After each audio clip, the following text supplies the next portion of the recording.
नेहा जी दिल्ली से। राधे राधे महाराज। गुरुदेव, मेरे माता पिता ने एक सपना देखा था कि मैं एक उच्च पदाधिकारी बनूं। उन्होंने मेरे हर संभव प्रयास किया और मैंने भी बहुत मेहनत की, बट असफलता हाथ लगी। महाराज जी, अब असफलता से डर सा लगने लग गया है, कि प्रयास करने में भी डर लगने लग गया है कि दोबारा असफल हो गई तो तो तिबारा प्रयास करेंगे। हमको प्रयासरत रहना है। हमारा पूर्व का प्रारब्ध जो है ना, जैसे हमको दुख देना है प्रारब्ध को, तो अब हम अगर सफल हो जाएंगे तो दुख कैसे मिलेगा? तो असफल करेगा ना, तो कई बार असफल करेगा, कितनी बार प्रारब्ध अटैक करेगा। हम हर बार प्रयास करते हो प्रारब्ध को असफल करने के लिए नाम जप करो। नाम जप करते हो साथ में, अधिक से अधिक संख्या में नाम जप करो। तो जो प्रारब्ध आपको असफल करना चाहता है, आप उस प्रारब्ध को असफल कर दीजिए और आप सफलता प्राप्त कीजिए। मंत्रानुष्ठान में और भगवान के स्तोत्रों में और भगवान के नाम जप में बड़ी सामर्थ्य है। यदि हम भगवान के मंगलमय स्तोत्रों का, जैसे भारी से भारी संकट हो और गजेंद्र मोक्ष का पाठ करें रोज, तो भारी से भारी संकट निवृत्ति हो जाएगी।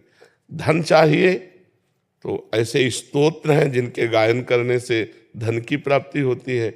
यदि हमें अपने लक्ष्य की प्राप्ति चाहिए तो मंत्रानुष्ठान, जप, इनमें इतनी सामर्थ्य है कि प्रारब्ध को नष्ट करके हमारी सफलता। अब माला दो माला से तो बात बनने वाली नहीं। डट के मंत्रानुष्ठान करो, नाम जप करो, तो यहाँ के अधिकार की क्या बात है, ब्रह्मा का अधिकार मिल जाए। ये तो मर्त्य लोक के कोई अधिकारी पद की बात है, ब्रह्मा का अधिकार मिल जाए।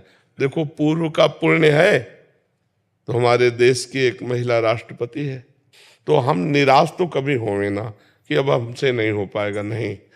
जय बार असफलता मिले तय बार और उत्साह करके हम लगी रहे तो कभी न कभी सफल हो जाएंगे। पर साथ में भजन होना चाहिए। अगर तप नहीं है, भजन बल नहीं, तो किसके बल से आप प्रारब्ध को दबा करके आगे बढ़ेंगे? वो भजन बल ही होता है। इसलिए खूब भजन कीजिए, नाम जप कीजिए और भगवान से प्रार्थना कीजिए, तो कभी न कभी तो सुन ही लेंगे। महाराज जी, मन में भय हो गया है कि असफलता के डर की वजह से और उसकी वजह से जो माता पिता को दुख होता है, उनका जो चेहरा देखना पड़ता है। देखो, इस पे ध्यान नहीं देना चाहिए। इस पे ध्यान नहीं देना चाहिए। वो तुम्हारे हाथ की बात है क्या? अब बच्चे इसी बात को ज्यादा ध्यान देने लगते हैं तो गलत मार्ग में चले जाते हैं। ना हम माता पिता के दुख को देखेंगे, ना स्वयं दुखी होंगे। ऐसे बच्चे तो गलत कदम उठा लेते हैं। बिल्कुल नहीं देखना। माता पिता दुखी हैं तो मैं क्या करूं? तुम्हारा प्रारब्ध भोग है। मैं तो प्रयासरत हूं। तुम्हारे प्रारब्ध में नहीं लिखा है हमसे सुख भोगना, तो कैसे करें? नहीं, हम पदाधिकारी बन जाए, आपको सुखी देखें, तो तुम्हारा भी प्रारब्ध है। तो इसलिए नाम जप करो, विवेक पूर्ण रहो, निराश मत हो और किसी के ज्यादा उदास होने पर चिंतन मत करो, क्योंकि वो अपने स्वार्थ से आपकी तरफ देख रहे हैं ना, कोई परमार्थ की तरफ थोड़ी देख रहे हैं। स्वार्थ संबंध की अगर मेरा बेटा बेटी पदाधिकारी हो जाता तो वो भी सुखी रहता और मुझे भी सुख प्राप्त होता, यही चिंतन होता ना। तो वो प्रारब्ध के अधीन है। क्या जितना प्रयास करो, जब तक प्रारब्ध क्षीण नहीं होगा तब तक आपको बढ़ने नहीं देगा।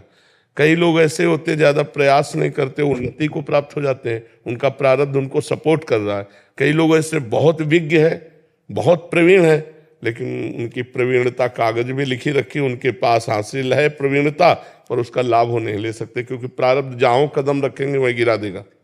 प्रारब्ध पूर्व का पाप कर्म हमारा होता है ना, तो हम इतना भजन करें कि पूर्व के प्रारब्ध कर्म को हम विध्वंस कर दें, तब तो हम आगे बढ़ सकते हैं। नहीं तो बार बार हमें निराशा, और इतनी निराशा हो जाएगी कि फिर जैसे बच्चे फेल हो जाते हैं, उनको लगता है मम्मी पापा डांटेंगे और मित्र लोग उपहास करेंगे, तो इससे अच्छा ऐसा तो कर लो। ये विवेक नहीं है, बुद्धिमानी नहीं है। हमें हर बार प्रयास करना चाहिए, और एक मार्ग में प्रयास निष्फल हो जाए कई बार तो दूसरा मार्ग चयन करना चाहिए। ऐसा नहीं कि आप पदाधिकारी बनकर ही केवल धन कमा सकते हैं, आप व्यापारी बनकर भी तो कमा सकते हैं, आप छोटा काम करके भी तो कर सकते हैं। तो हम देखें कि जिस विषय में बार बार असफल हो रहे हैं तो हमें मार्ग चेंज कर लेना चाहिए, हमें दूसरा मार्ग ले लेना चाहिए। पढ़ लिख करके आप ऐसी नौकरी भी कर सकते हैं जिससे आपको अच्छे पैसे मिल जाएं और आप अपने परिवार का पोषण करें। तो जरूरी सरकारी पदाधिकारी ही बन करके हम अपने परिवार का पोषण कर सकते हैं? नहीं। तो हमें बहुत गंभीर रहना है, धैर्यवान रहना है और भगवान से जुड़े रहना है।